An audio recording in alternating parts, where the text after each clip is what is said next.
Hemos hablado de algunos aspectos de la economía del futuro con el exministro Jordi Sevilla.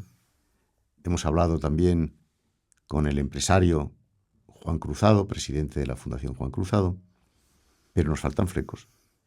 Nos falta esa visión profesoral y práctica de alguien que ha dado clases en muchas universidades, entre ellas en la de California, por cierto. Allí hizo su tesis doctoral sobre crecimiento económico y tecnología. Y hoy aplica sus conocimientos en algunas multinacionales. Es consejero de algunas multinacionales en los Emiratos. Tiene contactos con multinacionales chinas. Está todo el día de viaje acá para allá. Y si hay alguien que nos puede hablar del futuro de la economía y de esos aspectos que no conocemos, es él.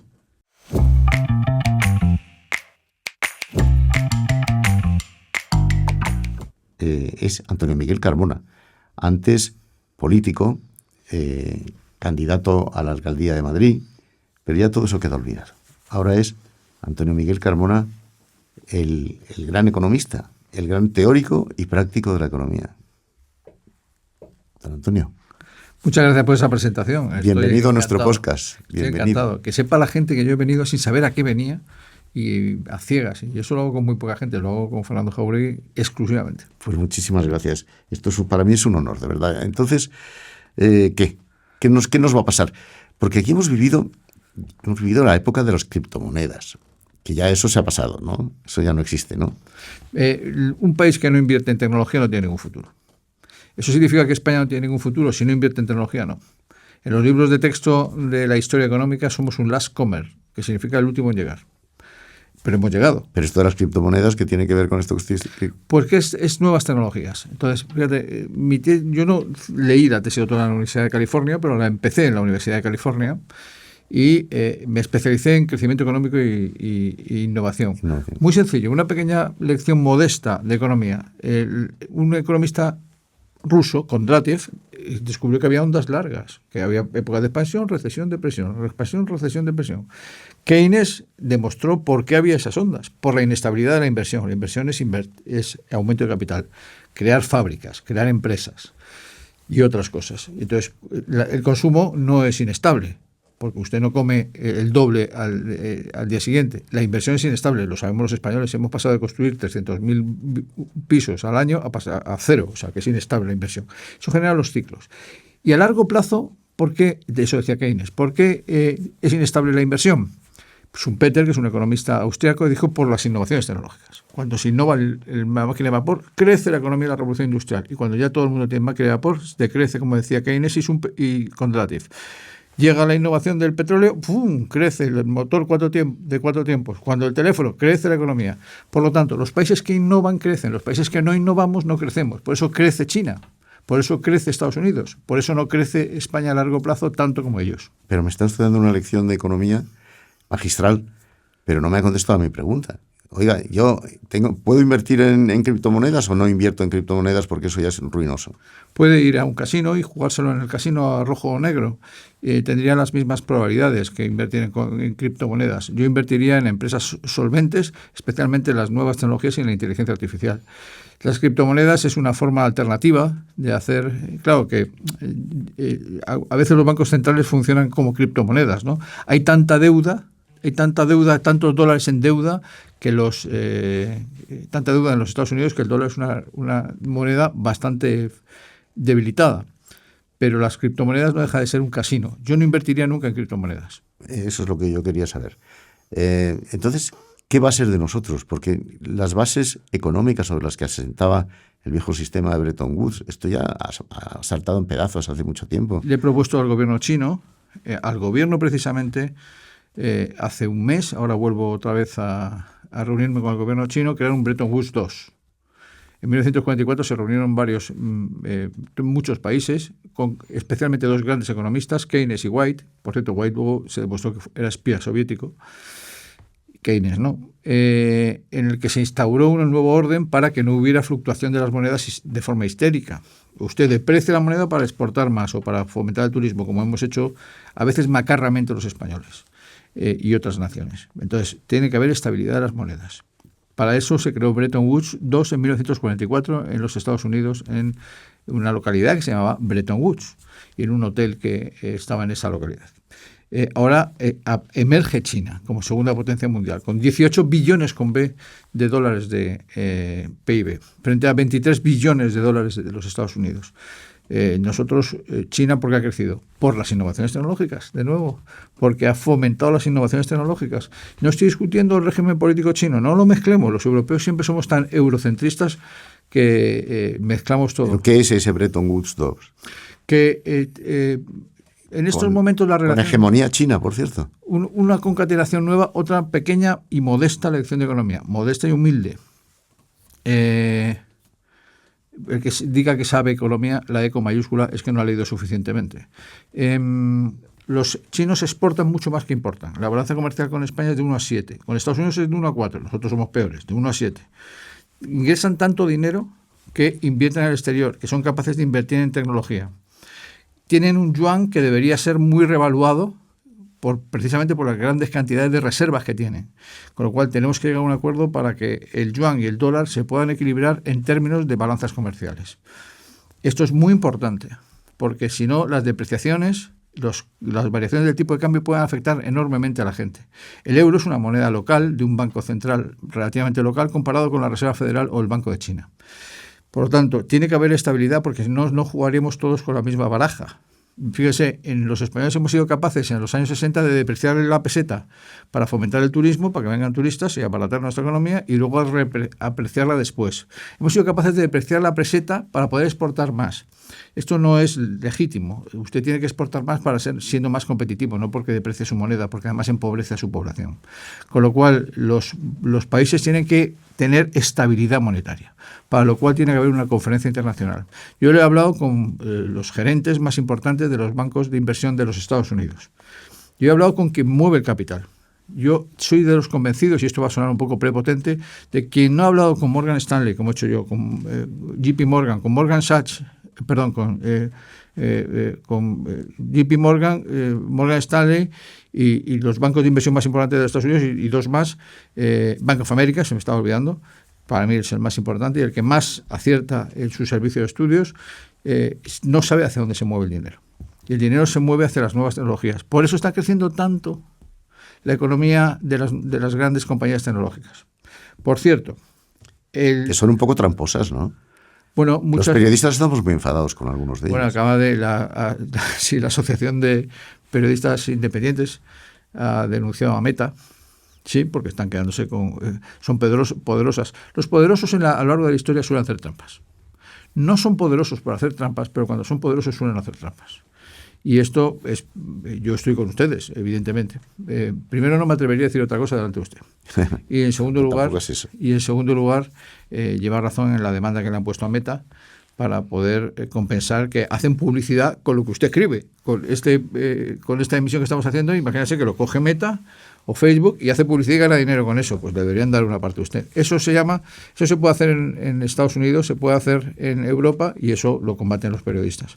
Es el pez grande contra el pez pequeño. Solo en una democracia el pez pequeño puede ganar al grande. Hablar solamente de que la tecnología, claro, es el futuro, eso es obvio, pero ¿y eso cómo me repercute a mí en mi economía diaria? ¿Qué hago? ¿En qué invierto mis ganancias? ¿Lo mantengo en una cuenta corriente? Eso es una locura. Si es tan obvio, ¿por qué España invierte solo un 1,4% de su renta, de su PIB, en tecnología y otros países invierten el 3% y algunos el 7%? ¿Por qué si es tan obvio? ¿Por qué no hacemos los españoles lo obvio? Cuando las letras de los bonos americanos a 10 años y a 30 años están al 5%, los fondos de inversión invertimos en aquello que más nos renta. Generalmente, si están al 5% los bonos americanos, en bono americano. Y si invierto en bono americano, no se lo doy a usted. Usted me pide un préstamo para darle una renta, para que cobrarle un interés del 4%, cuando puedo invertirlo en bonos americanos al 5%. ¿Por qué los bonos americanos han llegado al 5%? Ahora están al 4,3%. Porque han subido los tipos de interés. ¿Y por qué han subido los tipos de interés? Porque hay inflación. ¿Y por qué hay inflación? Porque el gobernador de la Reserva Federal Americana y los gobernadores del Banco Central Europeo hemos inyectado de liquidez, hemos vivido de maravilla inyectando de liquidez el sistema. Hemos inyectado tanta liquidez que cuanto más dinero hay en el sistema, más suben los precios. Si suben los precios, ahora hay que pararlo. ¿Nadie se dio cuenta de esto? Son tan listos los economistas occidentales. En España hay pocos economistas, generalmente porque no saben matemáticas. En Estados Unidos algunos saben más matemáticas. Mis amigos economistas españoles se ofenden cuando digo esto y no saben matemáticas, muchos de ellos, salvo 2 o 3. Pero dicho esto, saber matemáticas no significa saber sumar o restar. Significa que si hay mucha liquidez en el sistema, hagamos los cálculos de cuánto va a subir la inflación el día de mañana. Y si sube la inflación, sabemos que va a subir los tipos de interés. Y si suben los tipos de interés, lo va a pagar usted. Tenemos que, y ahora está bajando la inflación, luego bajarán los tipos de interés.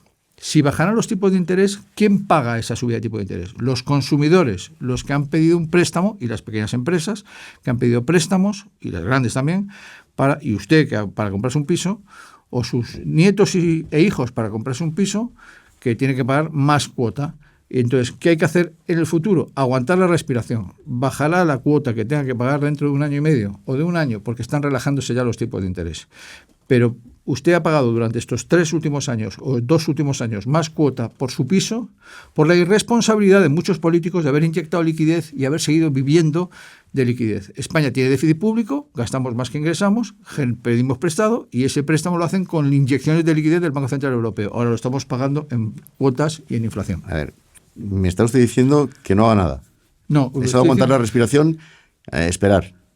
Sí, hay que aguantar la respiración y no vender la casa. Porque muchos hacen lo que en Estados Unidos se llama el efecto llavero, que es el clink de vender la casa. Hay que aguantar la respiración en cuanto a la subida de tipos de interés. En cuanto a si usted tiene ahorros y quiere invertir, yo apostaría por empresas de inteligencia artificial, en renta variable. Si usted no tiene ahorros, si tiene unos ahorros pequeños, si los ahorros son pequeños, puede invertir también en bolsa. Invierta en su formación, en la formación de sus hijos, en la formación de sus nietos. Va a haber mucho analfabeto, ya no digital, sino de inteligencia artificial. A usted y a mí, a lo mejor nos aburre esto. A mí a veces, aunque sea mi especialidad, pero a mí lo que me gustaría es leer sobre historia medieval, como usted bien sabe, que es mi pasión. Y sobre fútbol, porque como decía Valdano, el fútbol es lo más importante de las cosas menos importantes, pero también es mi pasión. Pero ¿por qué me tengo que formar yo ahora en inteligencia artificial? Si yo quiero trabajar el día de mañana, me tengo que formar en inteligencia artificial. Los planes de estudio del ministro de Educación y de la última ley del Gobierno de la Nación de Educación son unos magníficos planes de estudio para el siglo XIX, o el siglo XVIII, más o menos, en España. Son magníficos, pero para el siglo XIX, no para el siglo XXI. En eso podríamos estar de acuerdo incluso. Entonces, dígame, si una receta, mi futuro económico va a ser más brillante o menos brillante. ¿Voy a depender de factores externos que yo no puedo controlar o voy a poder controlar mi propio futuro? Quien diga que controla el futuro es que tiene una mirada muy corta. El futuro lo controla la colectividad y la colectividad lo controlan generalmente los poderosos. ¿Estoy yo de acuerdo con esa estructura capitalista? No. ¿He intentado cambiar el capitalismo? Sí. ¿He fracasado en el cambio? Probablemente. ¿Es lo que tenemos? Es lo que hay. El día de mañana usted se tiene que adaptar y protagonizar los grandes cambios tecnológicos. Viene una fase de expansión muy grande, donde si somos capaces como país, como lo ha hecho China, como lo está haciendo Corea, esto no es el futuro, es el presente. Ya no es el futuro. Yo viajo a China muchísimo. Estoy en Abu Dhabi, estoy en Luxemburgo. Yo veo lo que se está haciendo en el mundo, que no se está haciendo en España. 1. Invierta en su educación para poder controlar la inteligencia artificial y innovar en inteligencia artificial y en nuevas tecnologías. Inviertan en esas compañías y en emprendimiento. Inviertan en su propio futuro, que es el propio presente ya de Corea del Sur y de China, por ejemplo. ¿Y aprenda usted chino? Bueno, probablemente sea de momento es el primero o segundo idioma más, el idioma de el Han, que es digamos, no voy a decir la raza, pero sí la raza más, el pueblo más abundante en China. El 90% de los chinos son de la raza Han, pero el chino mandarín, que los portugueses lo llamaron mandarín porque era el chino de los que mandan. Sí, sí. El chino mandarín es uno de los idiomas más hablados, no se ríe usted de eso. No, si no me río, todo lo contrario, lo estoy diciendo muy en serio. Yo tengo amigos cuyos hijos están aprendiendo chino, yo estoy aprendiendo un poco de chino, pero no nos asustemos con China. Si China no quiere invadir el mundo, China lo que quiere es competir. No creemos en el libre comercio, queridos Estados Unidos. Como dice mi amiga, la economista famosa economista de Morgan Stanley, Maria Lipton, let's go, dejémosle pasar para competir. No creemos en la libre competencia, pues compitamos con los chinos en libre competencia. Los chinos no venden solo todo a 100, los chinos venden alta tecnología. Aprendamos de ellos y aprendamos de Estados Unidos también. Qué estimulante es siempre hablar con usted, señor Carmona. Me mezcla un poco la cátedra con la praxis, que eso no es tan normal. Pero me pregunto por qué siempre estimulo solo a mis amigos mayores y varones. Bueno, pues nada, que muchísimas gracias, señor Carmona. Seguiremos hablando de esto y seguiremos hablando usted y yo.